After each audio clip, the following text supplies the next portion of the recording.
Hello everyone. இந்த வீடியோவில் state board புக்கில் இருக்கிற கைனமெட்டிக்ஸ் லெசனில் இருக்கிற எக்ஸாம்பிள் கொஷின்ஸை பார்க்க போகிறோம். வாங்க கொஷின்ஸை ஒன்று ஒன்றா பார்க்கலாம். Example 31.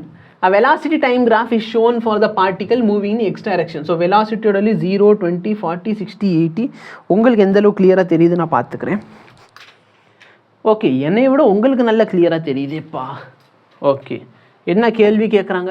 Describe the motion qualitatively in the interval of 0 to 55. 0லேருந்து 55 வரைக்கும் இன்டர்வலில் என்ன நடக்குதுன்னு கேட்குறாங்க. நல்லா பாருங்கள், இது velocity time graph. Velocity time graph இப்படி இருக்குன்னா வெலாசிட்டி இன்க்ரீஸ் ஆகுது பாரு. 0 அடுத்து 20 அடுத்து 40 அடுத்து 60 அடுத்து 80 அப்படி இன்க்ரீஸ் ஆகிருக்கு. கரெக்டாக இல்லையா? அப்போ வெலாசிட்டி கான்ஸ்டண்ட்டாக இன்க்ரீஸ் ஆகுது. சரியா? வெலாசிட்டி கான்ஸ்டன்ட் இல்லை, கான்ஸ்டண்ட்டாக இன்க்ரீஸ் ஆகுது. வெலாசிட்டி கான்ஸ்டண்ட்டாக இன்க்ரீஸ் ஆகுதுன்னா என்ன? Uniform acceleration. இங்கே என்ன இருக்குது?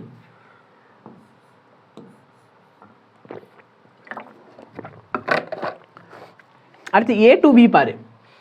ஏலேருந்து பி வரைக்கும் வெலாசிட்டி ஏல பார்க்குறப்ப வெலாசிட்டி 60, பியில் பார்க்குறப்ப வெலாசிட்டி 60. அப்படின்னா என்ன? Velocity constant. கரெக்டாக இல்லையா? ஸோ இது யூனிஃபார்ம் ஆக்சிலரேஷன். இது பேர் வந்து யூனிஃபார்ம் மோஷன்னு சொல்லுவோம். வெலாசிட்டி கான்ஸ்டன்ட்னா அது பேர் யூனிஃபார்ம் மோஷன். இங்கே பாரு, இங்கே வெலாசிட்டி குறையுது, ஆனால் வெலாசிட்டி எப்படி தான் இருக்குது? பாசிட்டிவாக தான் இருக்குது பாரு. வெலாசிட்டி இங்கே 40, 20, 0 வர வரைக்கும் வெலாசிட்டி குறையுது. அப்போ இது வந்து யூனிஃபார்ம் ரிட்டார்டேஷன். சரிங்களா? இல்லைன்னா நெகட்டிவ் ஆக்சலரேஷன் கூட சொல்லலாம்.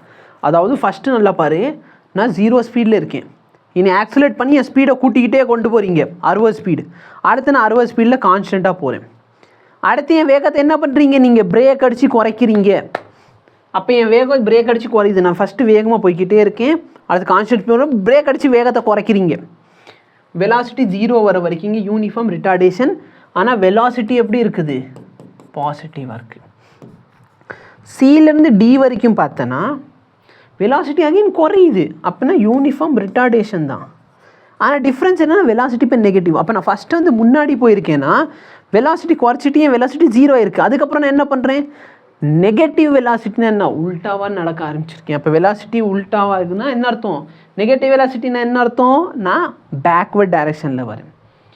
அதுக்கப்புறம் நெகட்டிவ் வெலாசிட்டியிலேருந்து நான் 0 வெலாசிட்டிக்கு வரேன். அப்போ அகைன் இது என்னது? ஆக்சலரேஷன். ஆனால் ஆக்சலரேஷன் இருந்தாலும் இது எந்த டைரெக்ஷனில் நடந்திருக்கு? ஆப்போசிட் டைரெக்ஷனில் நடந்திருக்குது. ஏன்னா நல்லா பாரு, நான் ஃப்ரண்ட்டில் போகிறேன் 40, அடுத்து நான் ரிட்டர்ன் அடித்து இப்போ -40க்கு வந்துட்டேன். கரெக்டாக இல்லையா? வெலாசிட்டி -40க்கு வருது. அப்போ நான் -40 என்ன? ஆப்போசிட் டைரெக்ஷனில் போயிருக்கேன்னு அர்த்தம். இப்போ -40லேருந்து -20, -10, 0 வரைக்கும் வரேன்னா நான் நெகட்டிவ் டைரெக்ஷனில் போயிருக்கேன்னு அர்த்தம். சரியா? ஸோ இதுதான் இதுக்கான மீனிங். உங்களுக்கு எதாவது டவுட் இருந்தால் கேளு. வேறு என்ன கொஸ்டின் கேட்குறான்? Find the distance and displacement travel from 0 to 40. 0லேருந்து 40 வரைக்கும் இருக்கிற என்ன கேட்குறான்? 0 இங்கே இருக்குது, 40 இங்கே இருக்குது. டிஸ்டன்ஸ் கேட்குறான், டிஸ்பிளேஸ்மெண்ட் கேட்குறான். டிஸ்டன்ஸ் டிஸ்பிளேஸ்மெண்ட் வெலாசிட்டி கிராஃப்லேருந்து டிஸ்டன்ஸோ டிஸ்பிளேஸ்மெண்ட் கேட்டாங்கன்னா ஏரியா அண்டர் த கர்வ் கண்டுபிடி. நீங்கள் ட்ரையாங்கிள் யூஸ் பண்ணுவீங்க, நான் வந்து ட்ரப்பீசியம் யூஸ் பண்ணுவேன். சரியா? நிறைய பேர் இங்கே வந்து இந்த ஒரு ட்ரையாங்கிள் எடுத்துக்கோங்க சார், அடுத்து இது ஒரு ரெக்டாங்கிள் எடுத்துக்கோங்க, அடுத்து இது ஒரு ட்ரையாங்கிள் எடுத்துக்கோங்க. நீ ஒன்றில் இது 3தோட ஏரியா கண்டுபிடிச்சிட்டு வா. ட்ரையாங்கிள் எடுத்துக்கிறேன்னா நல்ல பாரு, இது ஒரு ட்ரையாங்கிள். ஹாஃப் இதோட பேஸ் எவ்வளோ? 10. இதோட ஹைட் எவ்வளோ? 60. புரியுதா? அடுத்து இங்கே ரெக்டாங்கிள் 10லேருந்து 15 வரைக்கும். அப்போ இதோட பேஸ் 5, ஹைட் 60. பேஸ் எவ்வளோ? 5, ஹைட் வந்து 60 ப்ளஸ் அப்புறம் இந்த ட்ரையாங்கிள் எடுத்துக்கோ. 15லேருந்து 30னா பேஸ் வந்து 15, ஹைட் வந்து 60. புரியுதா? இந்த ஏரியா கண்டுபிடிச்சிக்கோ. நான் டைரெக்டாக என்ன பண்ண போகிறேன்? இது மொத்தமாக ஒன்றா கண்டுபிடிச்சிக்கிறேன். இதோட மொத்த ஏரியா என்ன? ஹாஃப் இதோட ஹைட் எவ்வளோ? 60. Half H A plus B. A ஒரு பேரலல் சைடு 0லேருந்து 30 வரைக்கும், பி இன்னொரு பேரலல் சைடு 10லேருந்து 15 வரைக்கும்னா இதோட டிஸ்டன்ஸ் எவ்வளோ? 5.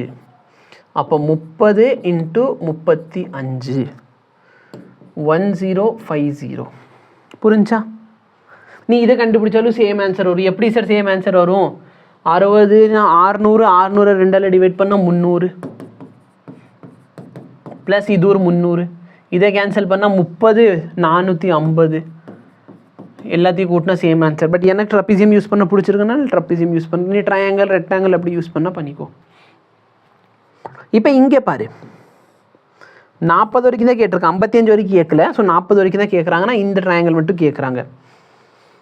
இந்த இடத்துல என்ன ஹைட் வந்து ஹாஃப், ஹைட் வந்து 40 பட் மைனஸோடு இருக்குது, -40, பேஸ் எவ்வளோ 30 to 40னா 10, 20, அப்போ 200, -200.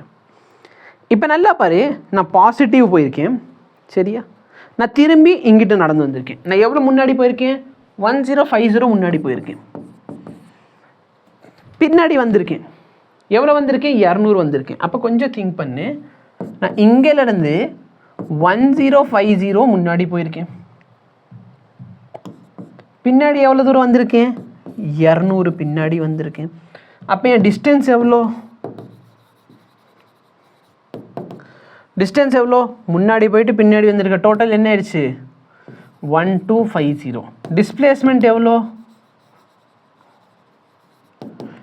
ஃபஸ்ட்டு இவ்வளோ போயிருக்க, பின்னாடி வந்திருக்கு. அப்போ இது ஸ்டார்டிங் பாயிண்ட், இது எண்டிங் பாயிண்ட், அப்போ 850.